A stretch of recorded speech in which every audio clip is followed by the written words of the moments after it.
Welcome back to MMA Al Dente. I'm here to talk about Alonzo Menifield versus Azamat Murzakonov. My prediction for the fight is Murzakonov wins, and I'll go with him winning by knockout.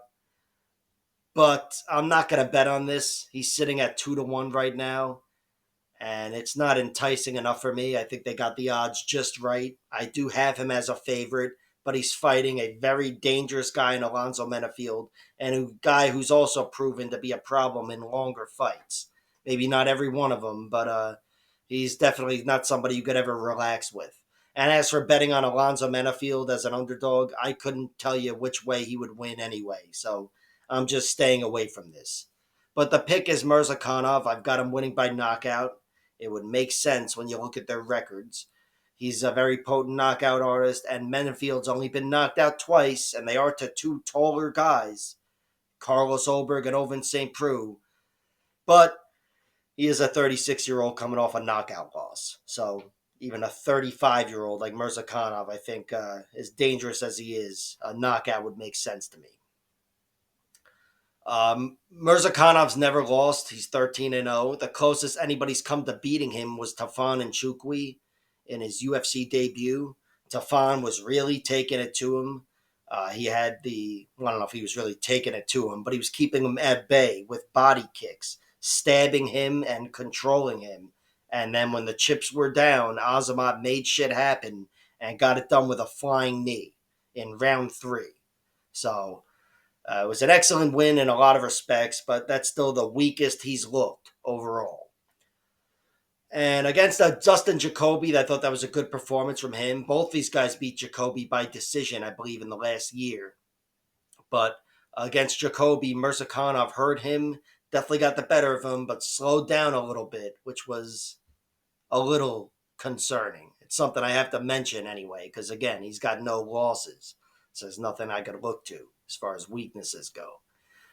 But there are signs of weaknesses, and of course, physically, I think he's at a disadvantage in a lot of ways to Alonzo Menifield. Menifield's got a few inches of height on him and 5 inches of reach, not to mention power, strength, muscle, and all that other shit, the physicality, where he could pose problems for Murzakonov in tight. But I do think Murzakonov is very good in fighting in the clinch anyway, and I just think he's a sharper striker at any range, frankly. And I think he'll be able to get the better of Menifield and overcome that 5 inches of reach. Mixing shit up, and of course, he's very dangerous. He might not have the punching power of Menifield, punch for punch, but he's got some serious knockout power. And we saw him get Devin Clark out of there with the body shot late in the fight, another round 3 finish. He keeps that power late. And I should mention Devin Clark is one of the guys to beat Menifield by decision, if that helps my case.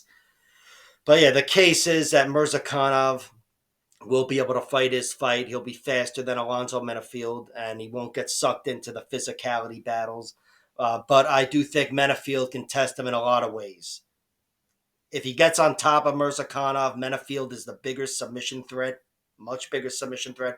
Murzakonov's got one submission, and I'm pretty sure I saw it. I think he punched the guy into a rear naked choke. I could be wrong about that, but it was a 30-second rear naked choke. He's not a big submission threat, but Alonzo Menifield, especially with his Von Flue shit, if he gets on top of Murzakonov, he could pose trouble. And of course, Menifield's got more than enough knockout power to crack any chin. So that's always on the table. And even in a long fight, Menifield's shown, not in every long fight of his, but he's shown, especially in the Jacoby fight, who Jacoby outlasted Murzakonov there, but Menifield outlasted and outworked Jacoby.